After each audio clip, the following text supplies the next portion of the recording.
So in the last video, Raman Maharshi answered the first question of Sivaprakasam Pillai. Sivaprakasam Pillai asked, "Who am I?" And then Raman Maharshi said, "What you are not. So you are not the body. You are not the 10 senses and their functioning. You are not the prana or vital airs. You are not the mind which thinks I am, this is I am, or that I am not. Like you are not the thoughts, and you are also not the absence of thought, right?" Uh, then Sivaprakasam Pillai asked, like, if I am not all this, then what am I, right? And then Raman Maharshi answered, when you negate all of these things which you are not, whatever is left, that you are, and what is left is awareness. That awareness is what you are, right?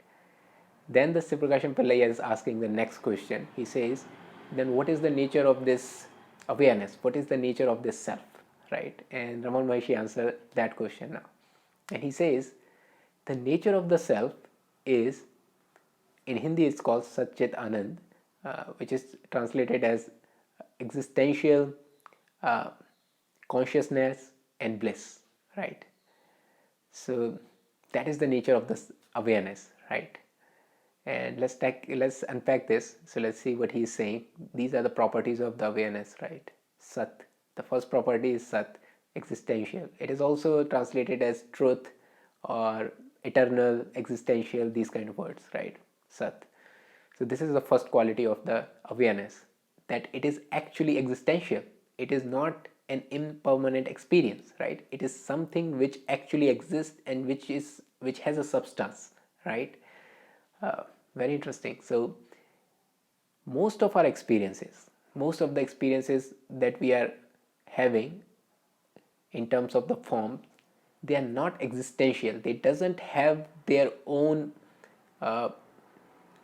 truth or their own substance. For example, let's say the thoughts, right? The thoughts are not something that exist permanently, right? Or that is truth, right? They come and they go, they come and they go, they come and they go, right? They are form that are created and then the form that is being dissolved, right?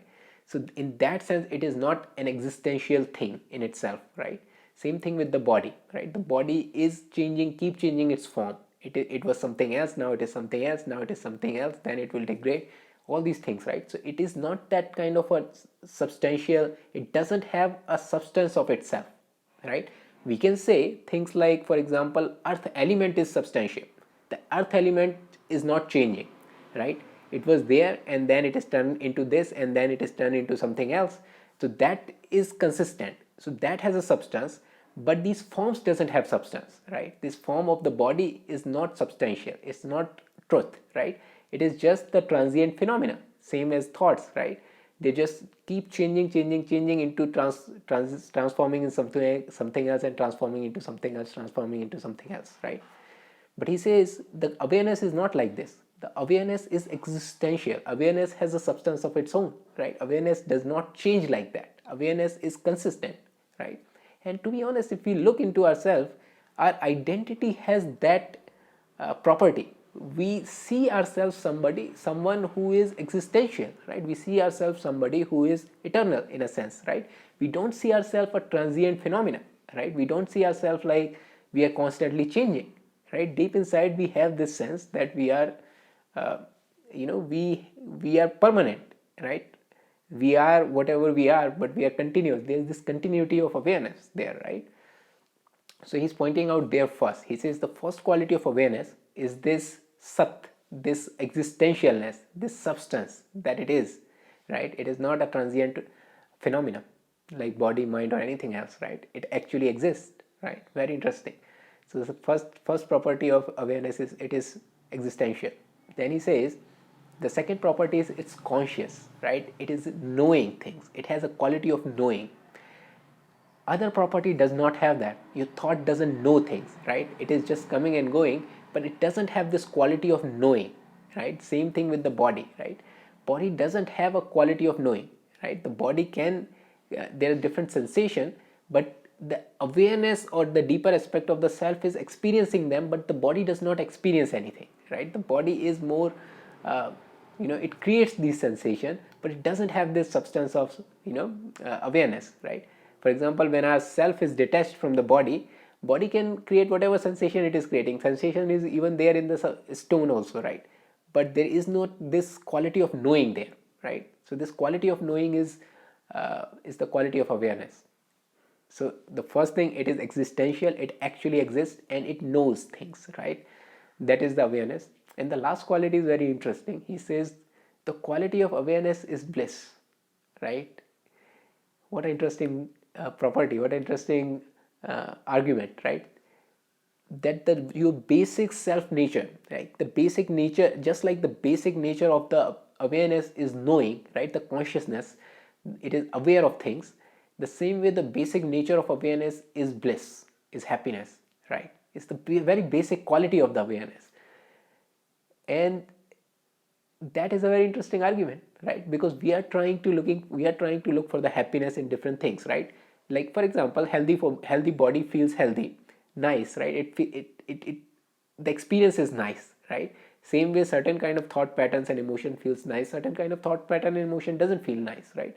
Certain external circumstances feel nice, certain external circumstances does not feel nice, right? Certain form feels nice, certain form does not feel nice, right? That is different. He's not talking about that kind of pleasure or feeling of joy or all these kind of emotional feelings. He's pointing out behind the scene, the knower, the awareness, who is experiencing all these things, has a basic nature of bliss, right? It has its own nature of bliss, right? And on top of it, it is, you are experiencing all these transient phenomena of different emotions, thoughts and external circumstances, but that's not uh, that's not affecting the nature of the self. The deep down, the nature of the self is happiness, nature of the self is the bliss, right? And so the self does not need to look for, the awareness does not need to look for any kind of happiness in this impermanent existence, right? This is actually very interesting, because the our basic pursuit, I think, Dalai Lama or somebody says, like the whole pursuit of a human life is basically trying to look for the happiness and avoiding suffering, right? That's what we are doing very innately, very fundamentally. That's what we are keep doing, right?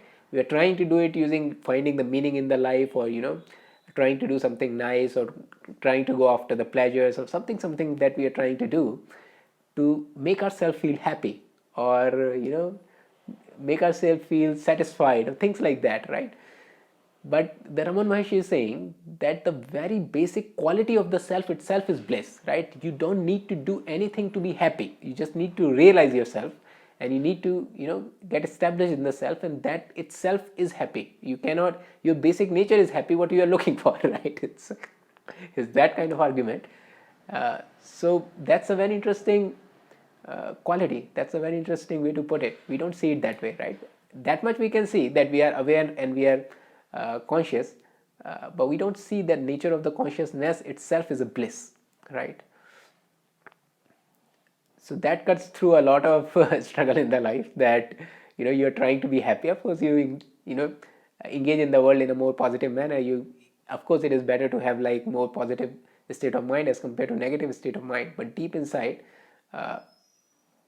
what he's pointing out is your basic nature is the self. You don't need to do something to be happy. You don't need to be something to be satisfied and all that.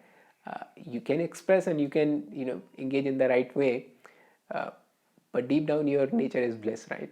Very interesting. That's not our experience though. Yeah, so that is the nature of the self, that is the nature of the awareness, what Raman Maharshi is explaining. It has three qualities. It is actually existential, it is actually real, and it has a quality of awareness, of consciousness, and its nature is bliss.